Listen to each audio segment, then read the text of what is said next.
boa noite. É notícia em entrevista hoje, Cláudio Weber Abramo. Ele é diretor executivo da Transparência Brasil.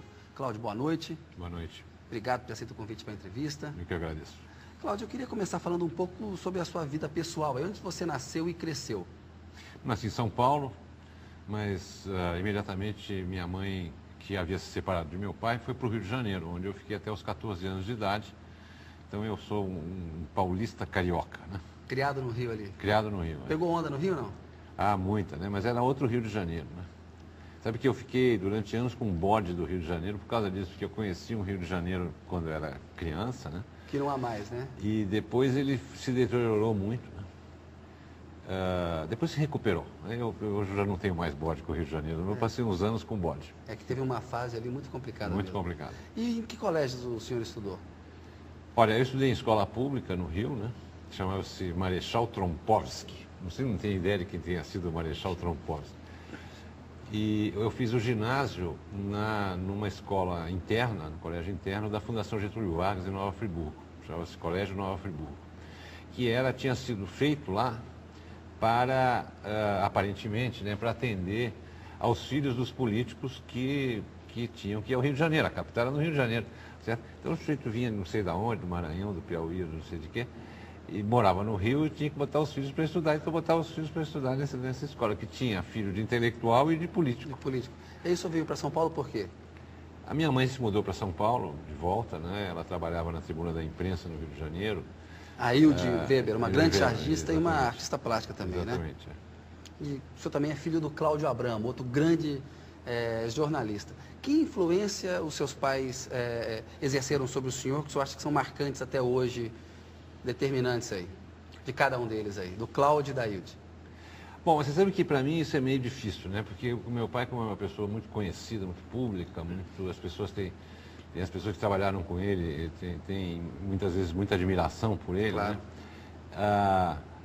Eu me sinto um pouco até constrangido, às vezes, né, de falar sobre esse assunto, porque tem outro jeito lá, eu conheci, de não sei o quê, tem lá suas opiniões, porque em geral o pai das pessoas, as pessoas não conhecem, né? No meu caso conhecem, então fica meio...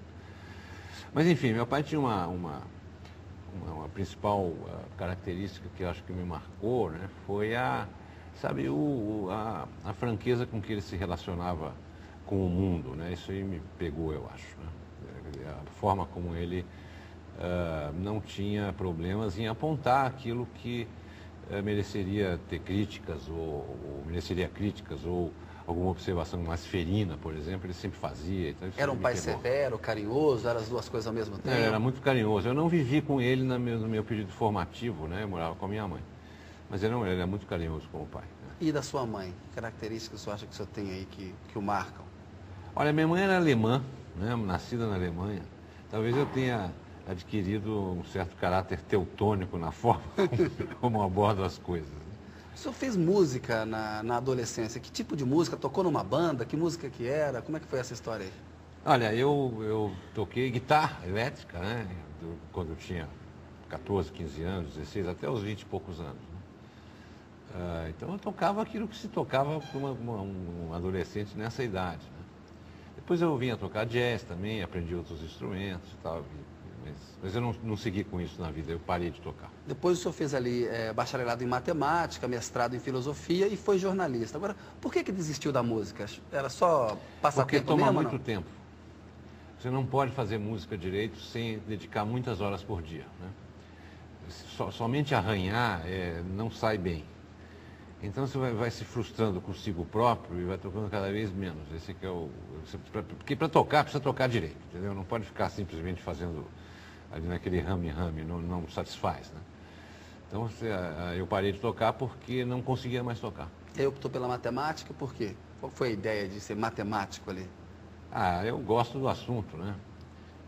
Tenho talento e as ciências formais, né, sempre me atraíram e tal. Então, por isso eu fiz matemática. Primeiro eu fiz física, né? Física. Física eu não me dei muito bem, não gostava daquilo lá.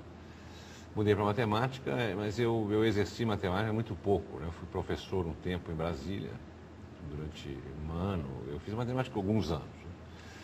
Parei, tinha que trabalhar, eu tinha que ganhar dinheiro, né? Esse negócio não dá dinheiro.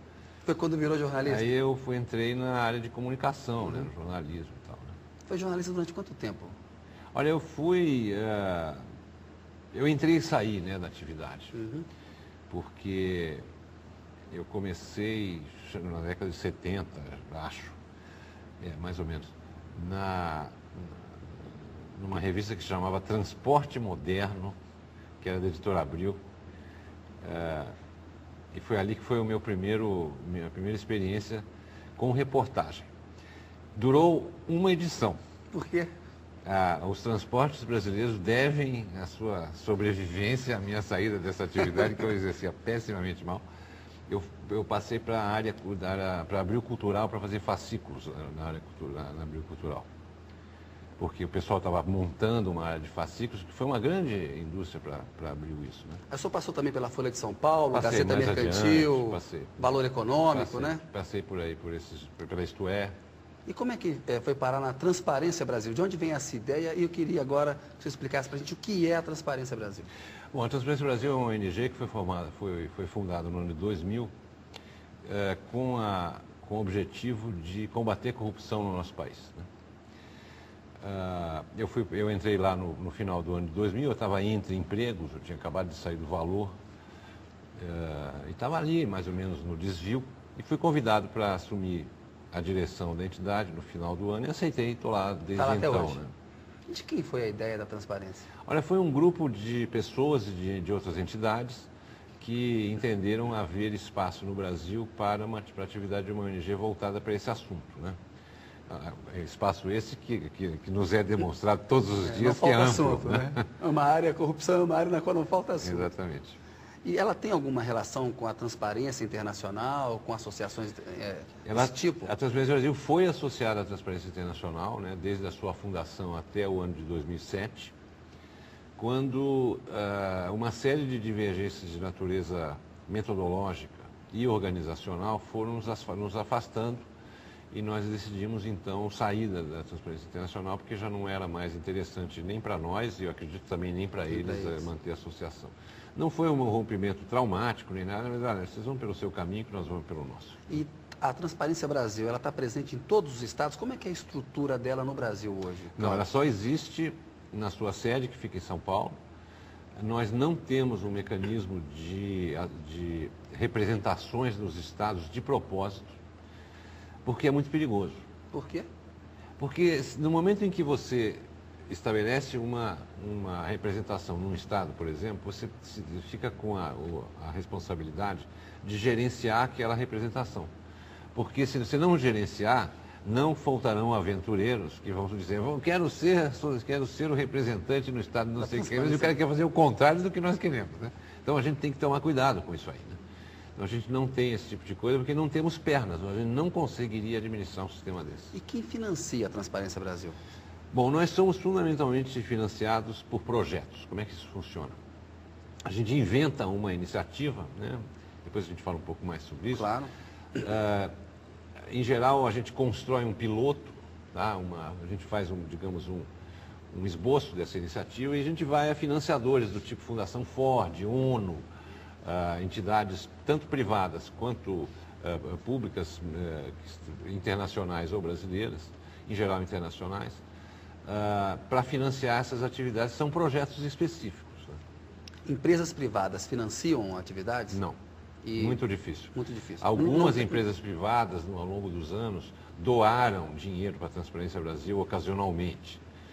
Mas isso não se pode chamar isso de um apoio que venha do setor privado. Ele não acontece sistematicamente, acontece muito ocasionalmente de algumas empresas. Então, e tem alguma ligação partidária, alguma simpatia partidária? Não, nós somos...